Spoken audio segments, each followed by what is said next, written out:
Good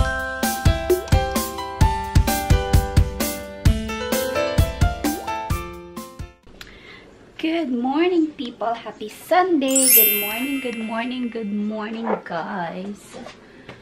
So, ngayon, syempre, some of you watch the basement tour, guys. So, ngayon, nandito na kami sa basement and dito nyo na ako lagi makitang nagvo-vlog. So, pasensya na sa ating lighting kasi yellow pa rin kasi talaga siya and sobrang baba lang ng ceiling dito. Ayan o. Papansin nyo, siguro konting-konti na lang maabot ko na yung ceiling. So, ayan. Yan yung next na gusto kong baguhin or palitan dito sa basement. Yung mga ilaw. Kasi yung mga ilaw dito is, ano pa rin siya, yellow. And, kung papalitan ko siya lahat, very pricey yung ganitong klase ng ilaw, guys. So, naghanap ako sa marketplace just in case merong nagbebenta ng ganitong klase ng ilaw or maghintay ako ng sale sa mga store. So, for now, tiyaga muna ako sa ganitong ilaw kasi ayun nga, hindi basta-basta mapapalitan din lahat dahil medyo madami din yung mga ilaw na ganito. Pag ano kasi, guys, dito, masakit sa mata. Medyo masakit sa mata kapag nakabukas yung mga ilaw and yellow pa nga siya. So, hindi ako sanay na puro yellow yung ilaw. So, it's either papalitan ko tong mga ilaw na to or maglalagay ako ng lampshade dito.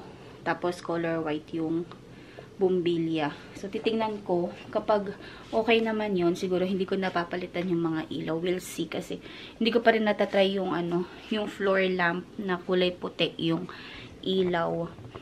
So, ngayon, it's Sunday. Dahil Sunday nga, guys, walang pasok.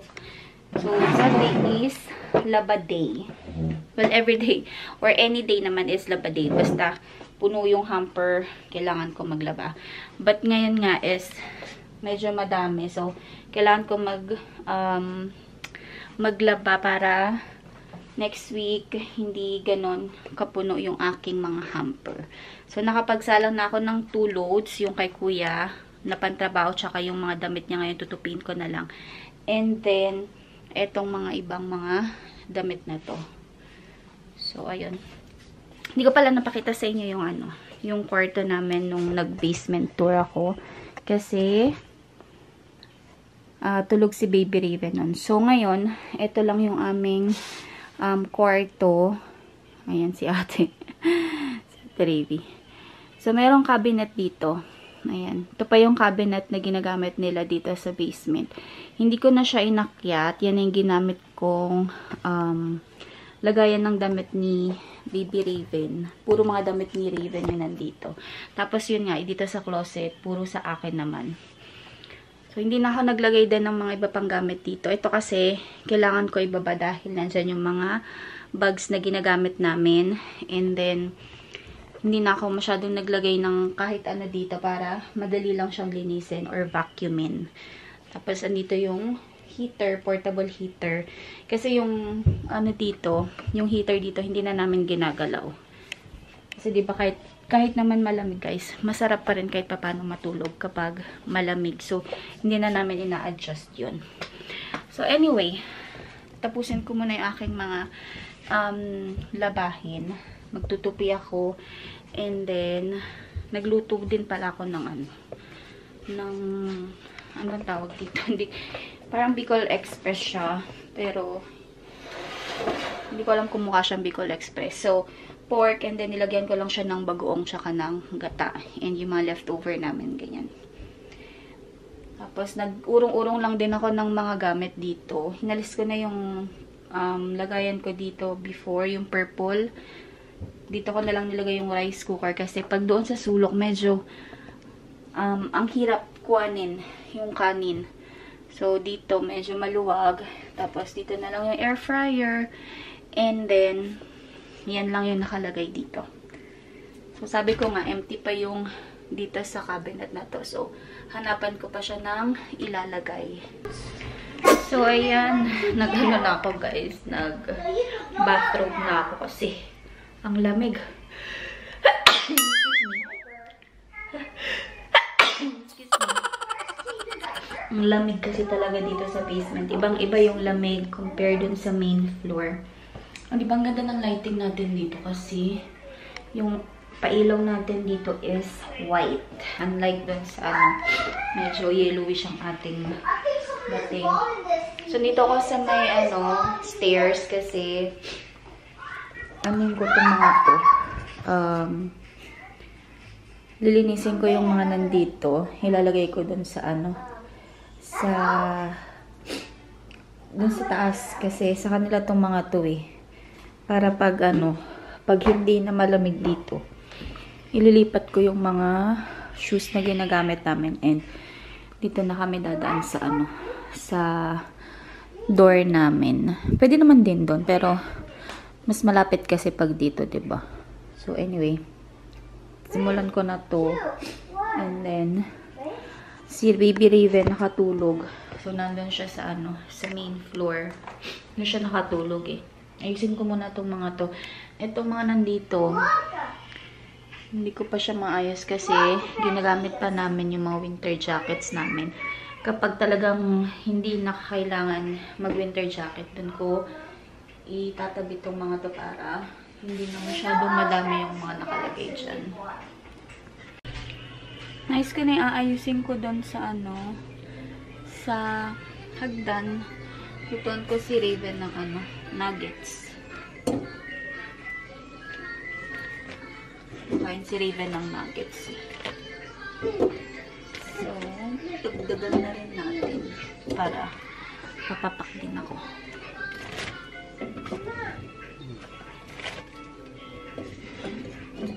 2, 4, 6, 7. Yan. 7. Tapos,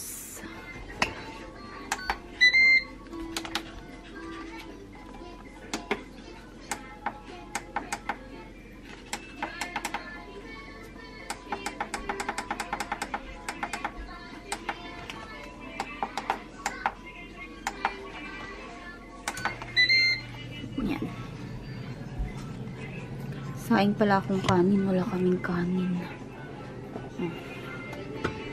Kaya lang yung rice cooker nandun sa taas. Ako kay Ivar. So, ayan. Hugasan ko na yung mga kawali dito kasi yun talaga yung tamad na tamad ako hugasan yung kawali. Nalinis ko na siya. Ito yung box ng So, ito na yung yung stairs. Ito, tatapon ko na to Ito yung mga hindi ko na ginagamit. Tapos, matagal na rin yan. So, itatapon ko na siya. Ayan, wala nang wala nang tawag dito. Mga sapatos.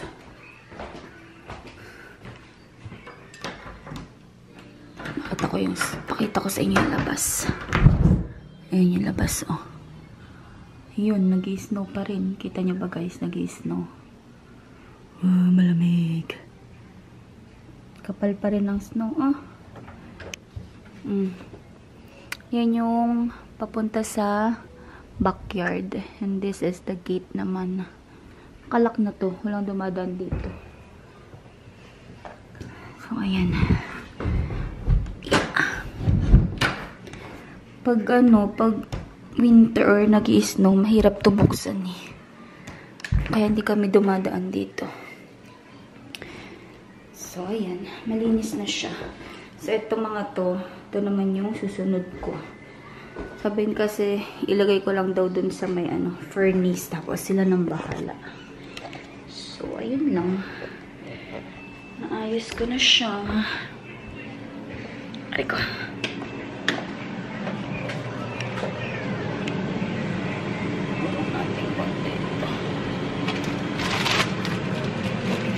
Diba? Parang pa rin tayo. Yellow-yellow yung kulay natin. Ay, sa sa ilaw. Ay, tapos ito nilagyan lang nila nung ganito o rubber. Kasi meron siyang space dito. So, para hindi magluluan yung mga mantika, nilagyan nila ng rubber. Dito, magkabilaan. Tapos, feeling ko ginupit lang nila to para magsakto siya. Mag-merienda tayo, guys. Kasi kumain ako ng kanin kanina. Feel ko lang mag-merienda. So, itong nuggets sa lutuin ko para kumain din si Raven. Ito na yung nuggets. 2, 4, 6, 7. 7. Tapos, sasawsaw ko lang dito sa chipotle na sauce. Papalamigan ko si Raven para makakain din. Next. Kain tayo, guys. Ano sila, oh. Kaya ate yun. Tapos na yung nilalabad ko. Pag natapos ako kumain, saka ko siya tutupiin. Tapos yung isang load pa na natitira, bukas na kasi konti pa yun eh. Sayang naman yung detergent tsaka fabric conditioner. So, pagsasabayin ko na lahat bukas. Kapal man ako pasok eh. Every Monday. Hindi ko alam, in-off ako every Monday. So, meron pa akong time para maglaba at magtupi bukas. What nuggets, baby? Hot pa? No, wait lang. With you, I can be sad with you. So, natapos na ako sa aking last load of labahin. Ito yung aking mga nilaban. Ito, sineparate ko kasi ito yung gloves ni kuya na parang natapunan yata ng gas. Yeah. Amoy na amoy yung grabe. Ay. Para siyang baka pag hinawakan ko yung mga damit eh, mag-transfer yung amoy ng gas. Hirap pa naman laban yun. Kaya ko muna siya. Ibababad ko muna. Tapos, saka ko lalabahan ng mano-mano. Hindi ko alam bakit may gas. So, yan eh. Pang trabaho niya yan eh. So, ito pala yung ito yung cabinet dito. Maliit lang siya. So, very crowded dito. Pero, okay lang. Nakatago naman. Lalagay lang ako ng tissue. Kasi, ubos na yung tissue. Malamig kasi dito sa basement, diba? So, ihi kami ng ihi ni ate. Kami dalawa lang naman nang nagtitissue dito. So, ngayon, tayo mag-refill. Ayan. Tapos ito, hindi ko alam kung kasama na siya sa kasama na siya dito nung lumipat kami. Itong sabitan na to. Kasi para siyang tabingi eh. Hindi ko sure. Ito alam ko, dinagdag lang nila. Kasi, usually yung mga sabitan ng mga ganito, siya, pahabang ganun. Pero ito, para siyang hook lang eh. Kaya feeling ko dinagdag lang nila to. So, ayun. And then yung extra namin, extra towels dito na lang sa sa over the door na sabitan. Ayan. So, magtutupi muna ako, guys. Tapos, pagkatapos ko magtupi, liligo na kami ni Ate Ravi kasi hindi pa kami naliligo. Anong oras na? So, kaunin ko lang to mga nilaban kong mga damit nila para maitupi ko na rin. So, ayan. Meron na tayong upuan dito kasi dun sa main floor, diba? Hindi ako nag-uupuan pag kinukuha ko yung mga damit. Ayan, sakit sa likod. Ngayon, merong upuan. So, hindi na masyadong mahirap ilipat at kuhanin yung mga damit.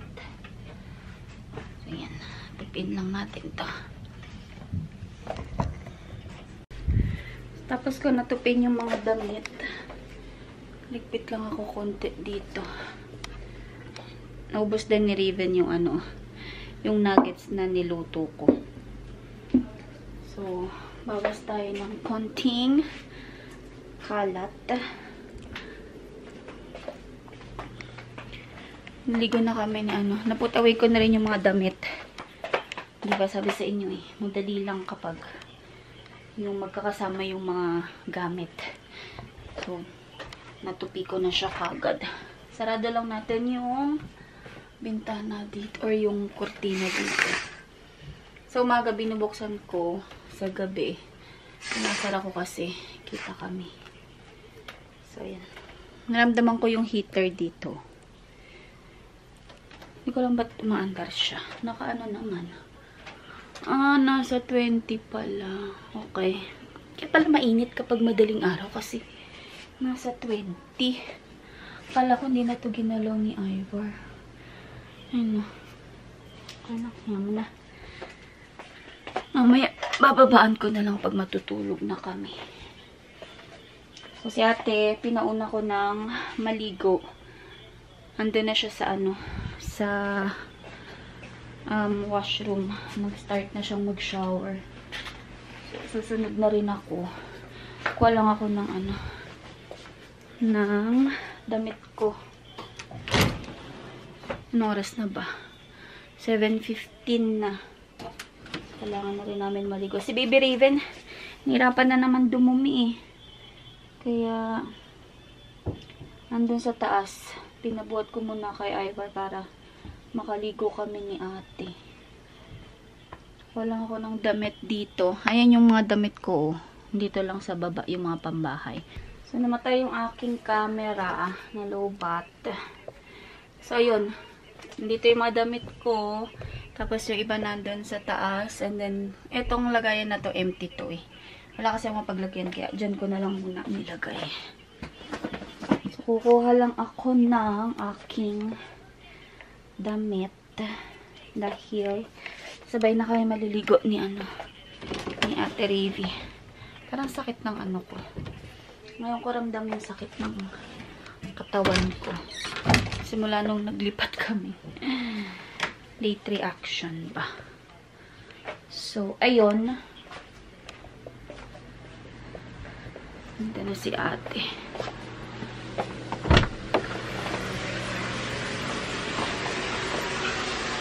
Hanggang dyan lang tayo guys kasi si ate ay nagsha-shower. Huh? Mommy will follow, okay? Wait lang po. Ayan, o diba? Saya-saya. Happiness is empty hamper. Yun na yung mga happiness natin. Palitan ko na rin yung ano, yung tawag dito, yung ilaw.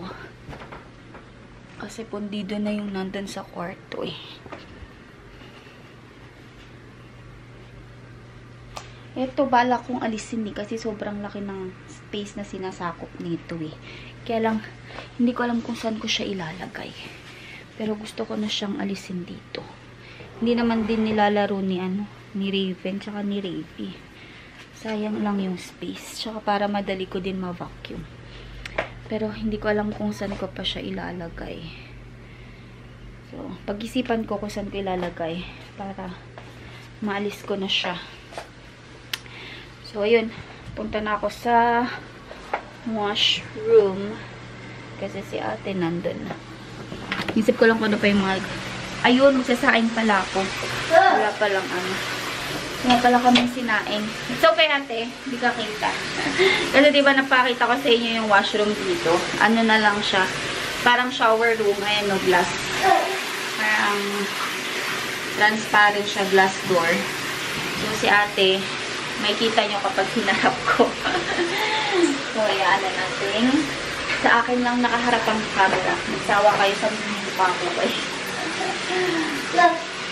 Yes, ate. Ayan. Niligo na rin ako para pag si baby eh, nakapupo. Paliliguan ko na rin si ano. si Raven. Kaya lang nakalimutan ko sabihin pala kay Ivor na maliligo pala kami. Wait lang ate, message ko lang si ano ha. Si daddy mo. Na-message ko muna. Sabihin ko maliligo kami para hindi ako hanapin. Kaloka talaga yung ilaw. Yelo na yelo. So, ayun na guys. Yun na nga yung aking sinasabi. Ay! Balik wash lang tayo. What? Sige, paligo ka ba yourself? Ayan. Tinuruan ko naman na to si ate. Medyo, alam niya naman na kung paano maligo mag-isa. Kaya, goods na yan. Hindi ko na kailangan liguan. Saka, 8 years old na. Marunong na din talaga. So, dito tingnan yung ganda ng lighting natin, no? Kasi, ay, nakita si ate. Ayan, i-blurred na lang ni mami. So, ayun. Yung ilaw kasi dito is kulay puti. So, ayan yung ano, pailaw dyan. Oops! Baka makita si ate. Hindi, ayan o. So, color white yung ano, yung ilaw dito.